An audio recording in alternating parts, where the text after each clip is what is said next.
স্থানীয় সময় মঙ্গলবারও অবরুদ্ধ গাজায় হামলা চালায় ইসরায়েলি সেনারা। এতে আল শিফা, আল আহলিব, আল আকসা, নাসের হাসপাতাল, খান ইউনিসের রাফা ও আল মাওসিতে প্রাণ হারান অনেকে। এক বিবৃতিতে বিষয়টি নিশ্চিত করে গাজার স্বাস্থ্য মন্ত্রণালয়। এছাড়া জ্বালানি সংকটের কারণে মোবাইলের টর্চ লাইট জ্বালিয়ে রোগীদের সেবা দিচ্ছেন গাজার কর্তব্যরত চিকিৎসকরা। এ অবস্থায় নির্বিঘ্নে চিকিৎসা সামগ্রীবাহী ট্রাকের প্রবেশ নিশ্চিতের আহ্বান জানিয়েছে সংশ্লিষ্টরা।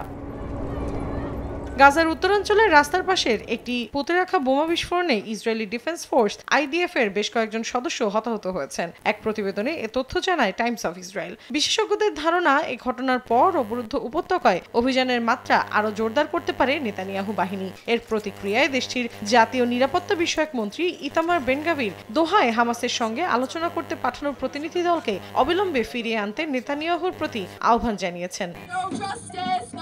এদিকে অবরুদ্ধ উপত্যকায় যুদ্ধবন্ধের দাবিতে হোয়াইট হাউসের সামনে বিক্ষোভ করেছেন মার্কিনীরা। তাদের অভিযোগ, যুক্তরাষ্ট্রের নাগরিকদের ট্যাক্সের টাকা চলমান সংঘাতের পেছনে খরচ করা হচ্ছে।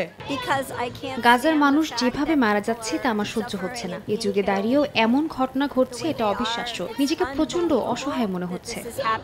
অন্যদিকে গাজা অধিগ্রহণের পর অঞ্চলটিকে পর্যটন কেন্দ্রে পরিণত করার মার্কিন প্রেসিডেন্ট ট্রাম্পের পরিকল্পনায় কাজ করছে ব্রিটেনের সাবেক প্রধানমন্ত্রী টনি ব্লেয়ারের প্রতিষ্ঠান বোস্টন কনসাল্টিং গ্রুপ। ব্রিটিশ সংবাদ মাধ্যম ফিনান্সিয়াল টাইমসের প্রতিবেদনে বলা হয়েছে, এই প্রকল্পে ইসরায়েলের ব্যবসায়ীদের নেতৃত্বে পরিচালিত এবং বোস্টন কনসাল্টিং গ্রুপের অর্থনৈতিক মডেল ব্যবহার করা হয়েছে। মৌসুমী সাথী, সময় সংবাদ।